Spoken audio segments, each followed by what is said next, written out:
Arpënor Muja në merkaton e verës vendosi të rikthehet në Belgjik, aty ku disa sezone më parë ishte një nga futbollistët që la gjurmë në Jupiler Pro League. 27 vjeçari tashmë si pjesë e Saint Trunden po merr minutat e munguara te Samsunspori në Turqi. Në lidhje me kalimin e tij në Belgjik, Muja në një intervistë për Telegrafin ka theksuar se ishte një vendim i duhur, gjithashtu ka deklaruar se e njeh shumë mirë stilin e lojës dhe ka respektin e çdo kujt. U riktheva në Belgjik për shkak të stilit të futbollit i cili më përshtatet dhe do të ndihmoj të rigjej veten.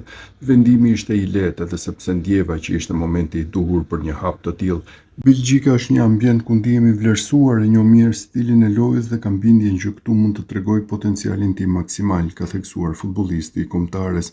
Ansori në këtë sezon me skuadrën e Saint Truiden ka mundur të luajë në 9 ndeshje ku ka arritur të shënojë edhe 2 gole në kampionat. Kujtojmë se Muja është i huazuar deri në fund të këtij sezoni te skuadra belge, teksa në merkaton e ardhshme të verës do të rikthehet sërish te Samsunspori, ekip që ka në pronësi dhe kartonin e shqiptarit.